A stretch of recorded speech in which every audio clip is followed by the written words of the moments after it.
देश में फैल रहे प्रदूषण को देखते हुए कृषि विज्ञान केंद्र के वैज्ञानिक डॉक्टर एस.के. मिश्रा व बीडीओ छाता ने छाता ब्लॉक में ग्राम प्रधान एवं किसानों के साथ बैठक की। एस.के. मिश्रा ने बैठक में ग्राम प्रधानों को बताया कि जो धान की पराली को किसान जला रहे हैं उससे प्रदूषण फैलता है। उस प्रदूषण के कारण तरह तरह की बीमारियां उत्पन्न हो रही हैं और आम जनमानस के स्वास्थ्य को हानि हो रही है। अगर हम उस पराली को जलाने की बजाय अगर उस पराली को खेत में ही मिला दें तो हमारे खेत की मिट्टी को कई तरह के पोषक तत्व मिलेंगे, जिससे हमारे खेत की पैदावार में बढ़ोतरी होगी और प्रदूषण के कारण फैल रही बीमारियों से भी निजात मिलेगी। प्रदेश में हो रही खाद की कालाबाजारी को लेकर डॉक्टर एस.के. मिश्रा ने बताया कि अगर हमारी पराली को मशीनरी के द्वारा खेत में मिलाते हैं तो पराली से मिलने वाले पोषक तत्व नाइट्रोजन, फास्फोरस, सल्फर, पोटास आदि से जमीन उपजाऊ बनेगी और फसल में डीएपी और यूरिया की मात्रा भी आपको कम देनी पड़ेगी, जिससे आपके धन की बचत होगी और कम धन में आप ज़्यादा मुनाफा ले पाएंगे। सर, क्या नाम है आपका? मेरा नाम है doctor S K. Mishra, professor head Krishi Vigyan Kendra, Uttar Pradesh, Pandit Deendayal Upadhyay veterinary university, Mathura. Sir, आज ये छाता ब्लॉक में जो बैठक रखी गई वो क्यों और किस लिए रखी गई? ये बहुत अच्छा प्रश्न आपने किया है।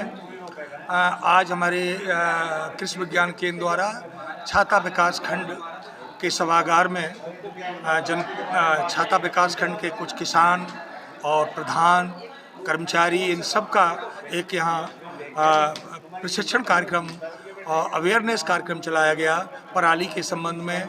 आप देख रहे हैं कि हमारा एनसीआर से लगा हुआ क्षेत्र है, यहाँ पराली में आग लगाई जाती है और हमारा छाता क्षेत्र में करीब में 80% क्षेत्रफल में धान लगता है, धान की खेती होती है और किसान यहाँ पूर्व में बहुत आगजनी की घटनाएं करते थे, लेकिन पिछले 3 वर्ष में यहाँ वैज्ञानिकों द्वारा कृषि विभाग के कर्मचारी, अधिकारी, विकासखंड के स्टाफ और प्रशासन के द्वारा किसानों को यहाँ अवेयर किया गया, उन्हें जागरूक किया गया और उनको ये बताया गया कि पराली अगर आप जलाते हैं तो इसमें कौन कौन सी गैसें निकलती हैं, हमारे पर्यावरण के लिए, पशुओं के लिए, आदमियों के लिए, इंसान के लिए ये कितनी हानिकारक हैं, हमारा जीवन इसमें कष्ट में पड़ जाता है।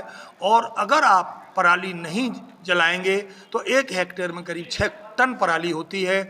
इस पराली में 23 किलोग्राम नाइट्रोजन, 14 किलोग्राम फास्फोरस और सल्फर, पोटास, 25 किलोग्राम पोटास, ये सारे पोषक तत्व जो निकलते हैं वो हमारी ज़मीन को उपजाऊ बनाते हैं, पर्यावरण को शुद्ध रखते हैं और जैविक ऑर्गेनिक कार्बन बढ़ता है, जल धारण क्षमता बढ़ती है ज़मीन की, कीट पतंगों से कंट्रोल होता है। ये सारा प्रबंधन हमने किसानों को बताया कि इसके लिए happy seeder, rotavator, mould plough, zero seed drill और इन सारे या सुपर सीडर, इनके माध्यम से आप प्रबंधन करें। इसके लिए हमने यहाँ कुछ गांव चयनित किए हैं, जैसे रनवारी है, खायरा है, भदाया है, उमराया है, ये गांव चयनित किए हैं। यहाँ हम किसानों के यहाँ अपनी मशीनों के द्वारा प्रदर्शन करा रहे हैं और जो पूसा डिकम्पोजर है उसके द्वारा भी प्रदर्शन करा रहे हैं और किसानों को अवेयर कर रहे हैं कि किसी भी स्थिति में धान की पराली में आग न लगाएं, मशीनों के द्वारा और डिकम्पोजर के द्वारा पराली प्रबंधन करें तो हमारी पर्यावरण भी सुरक्षित रहेगा और हमारी खेत की ओर आसक्ति भी बढ़ेगी।